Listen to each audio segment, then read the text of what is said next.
good morning and a very, very warm welcome to all of you here, excellencies, friends, guests. Uh, all of you have traveled from around the world.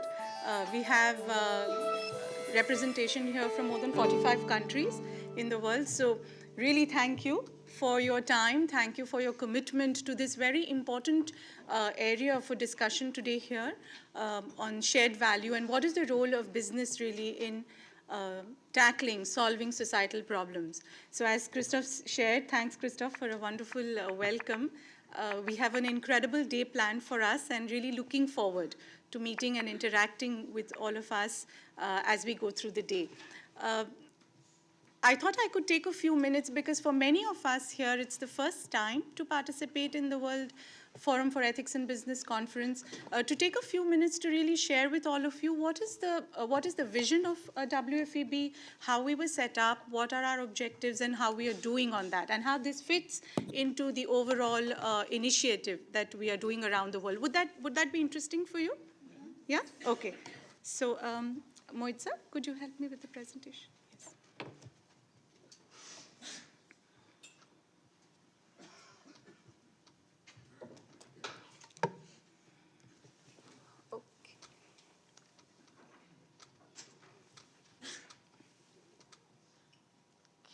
Great, thank you.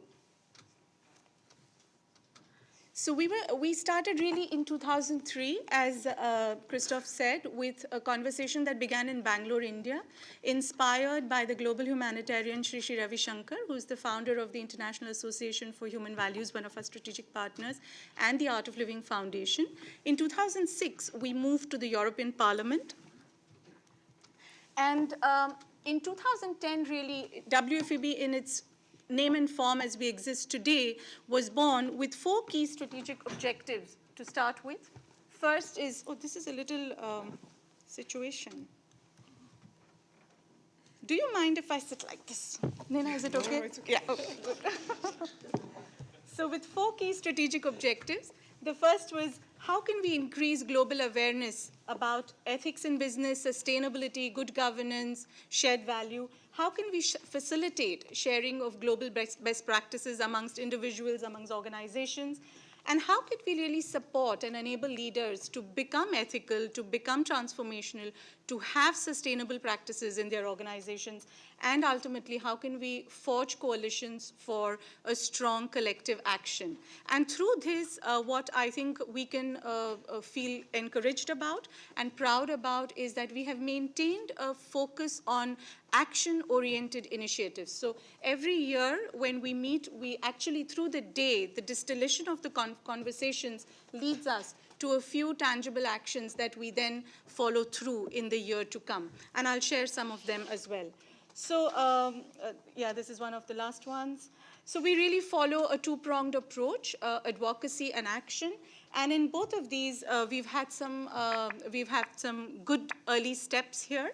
And let me tell you a little more about that. So in the last 10 years or so, thousands of leaders representing every aspect of society, business, politics, science, academics, and so on has participated, representing practically a third of the world. We also instituted the ethics awards for outstanding organizations, celebrating outstanding individuals, and we've had some really illustrious award winners in the past few years. These are some of them. And immediately hereafter, we will have the award ceremony for the awards for 2013. We have taken the voice of ethics around the world to new geographies. So as you can see, we've had, in the last 2 years alone, satellite conferences around the world. And out of these, this is our 4th conference this year, actually. We met in Slovenia in March, before that in India in February, and in June we had a very incredible platform that we hosted at the United Nations in Geneva. And all of these 3 conferences came out of the discussions we had last year here in the Parliament when we met for our 2012 conference. We are using the media to create advocacy. This is just one of the examples of the editorials that we have in the New Europe. last year at the conference, we agreed, in fact, it was the requirement of the whole group, that we should have a monthly newsletter which showcases best practices of ethics around the world. And so we launched that last year, and this has been going out to, again, thousands of leaders who are part of this whole network. We launched because we all know it, that ethics and good governance, the intention to do good begins with me. It cannot be in a compliance manual or a process note in an organization. So we have an oath of ethics, which we encourage students around the world, leaders around the world, to really take it, because that's a personal commitment. So that is also on the website, and I'm going to encourage and request all of you to take the oath of ethics, because we get out of this hall with making that personal commitment.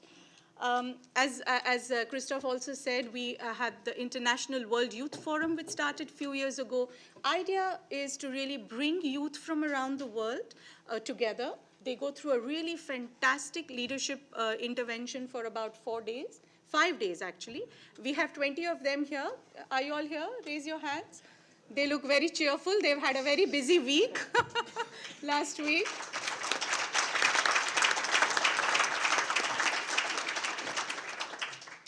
And again, the idea is to advocate and create awareness about this very important, these very important global challenges with the youth, because they are ultimately going to be the future of our world. So that's something we're very proud of. We have a very, very good alumni, more than 300 young leaders who have gone on to become mayors of their towns or take up very important positions in their community to influence. So this is something really great. Also, one of the needs that came out through our annual conferences was a need to have a real intervention which could help leaders to really experience the ability to become transformational. So that saw the birth of the Transformational Leadership for Excellence workshop. In less than 2 years, we've had, I think, more than 2,000 leaders of, again, more than 50 to 60 nationalities who have gone through it, private sector, public sector, academics, all the areas covered. And something that we are really proud of, which again came out of our last year's conference, was the need to have, an e-curriculum, because it is not always possible for people to take time out for a few days to be part of, say, a classroom session. So after last year's conference, we really took that action item, and again, in a few minutes from now, we will launch, do the soft launch of the e-curriculum for ethical leadership. A global task force came together this year to really brainstorm on the various modules. So we'll talk more about that. And again, to address the need, again, of people around the world to be a part of this very important initiative. We have a program called the Ambassador of Ethics, where individuals can sign up and do small interventions in their communities or influence areas to take this advocacy for ethics, good governance, and sustainability ahead.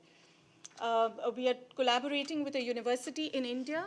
Next year, we will be launching a School of Good Governance and Public Policy. So WFEB is participating in a big way from the curriculum construct, the knowledge point of view. So this is something great. And of course, we have very great partners. We would thank them again and invite more to be part of this initiative. Coming to the theme of today, we are going to discuss today about shared value, the role of business in solving societal problems. And let's look at what's happening around the world today. Last week, and continuing, unfortunately, the huge, incredible loss by Typhoon Haiyan. More than 10,000 lives have been lost already, $20 to $30 billion. This was a estimation of 2 days ago, so I'm sure that has increased. Loss of, losses, almost a percentage of the GDP. So this is happening, right? This is just one example. Natural disasters hit us around the world. So what can we as the private sector do to aid the government, to partner with the government, with aid agencies, with NGOs, to accelerate the process of relief and rehabilitation? Next week is the 5th anniversary of the 26/11 attack in Mumbai. We cannot forget 9/11. Last month, what happened in Kenya, and unfortunately, every day when we open the newspaper, violence, terrorism, conflict is part of our morning cup of tea sort of reading. So what can really multinationals do when pollutants, diseases, terrorists can sort of move national borders at will? So what is the role of multinationals here? And, I wanted to take an example from home. A few months ago, we had a huge calamity in North India where thousands of people again lost lives in the northern India area of Uttarakhand, which was construed as a natural disaster, but many people today call it a man-made disaster because of the abuse of environment and the huge numbers of thermal and hydroelectric power plants that were set up. So how can the imperative of economic development, which is necessary today for the world to sustain, be balanced with that of climate change, saving the environment and saving the planet? So there are a number of these questions, I think, that we all are grappling with every day here. We have global leaders on this platform itself representing huge multinationals. So it is really an opportunity for us to reflect more on this as we go through the day. And I want to invite all of you to really think hard, think deep, think big, think lateral even, on what we can do to bring about that sustained change. And really, this is just this I take a leaf out of our founder, Sri Sri Ravi Shankar's talk at a conference in Korea a few years ago on anti-corruption. And I think this could give us a good guiding light that how connected do we feel? Because our ability to create shared value really depends on how connected we feel with our stakeholders, how connected we feel with the community or the world we belong to or the environment we operate in. And what courage do we have sometimes to do different things? Because if things were easy, all of us would be doing it. So what is our quotient of courage really? And what is the ability for us as organizations to care and share? And I would even challenge here to say that it is very easy for each of us as individuals to express this emotion, you say, or feeling, you say, of caring and sharing. But at an organizational level, how can we institutionalize that? That's something for us to think about. What is the commitment we have to do this in the long term? Because it's a lot of organizations, you will agree, and we are seeing it around the world. We have the program of the quarter, but then what is the commitment for long-term sustainability? And how big is our understanding of our world, the cosmos that we live in? And how much do we understand of the magnitude of what surrounds us so that our intervention and our impact can accordingly be tangible and substantive in that manner.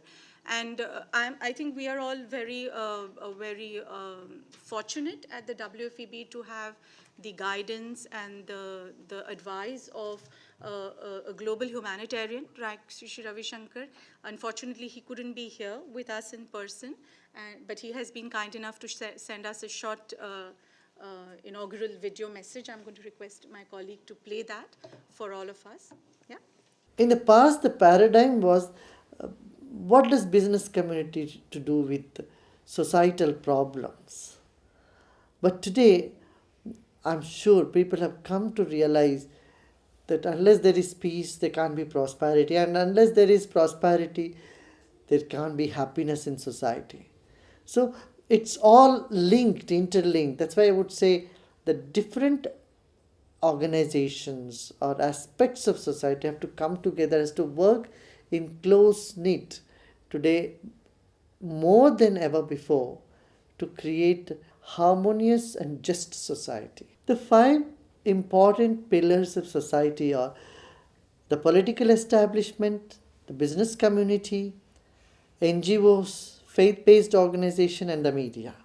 They all have to come together and create the shared value. At the basis of shared value is the humanness, and all these five segments of society have to work together. Only then we can create an atmosphere of trust, an atmosphere of creativity, compassion, and commitment.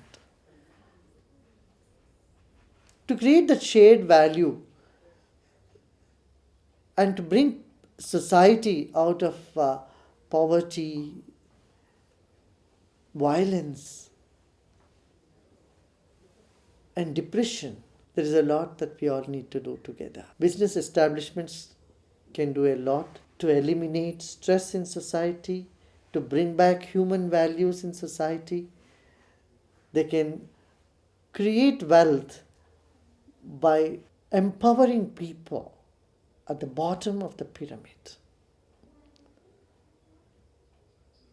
I hope this conference brings the much needed brainstorming and follow up action. All the best to all of you. That kind of sets the tone also for the day that we are going to spend, and really a big thank you to all our distinguished speakers who have spent this time to be with us and really share from their experience and inspire us here today. So looking forward to really hearing from everybody. And I think it is clear for all of us that if the house we are living in is burning, we can't be safe in our bedroom for too long. So it is a time for us to really begin these, if you will, enlightened imaginations, have these inspired conversations so we can have some committed resolutions as we go ahead. So welcome again, all of you, and thank you for being here, and may we have a great day ahead today. All the best.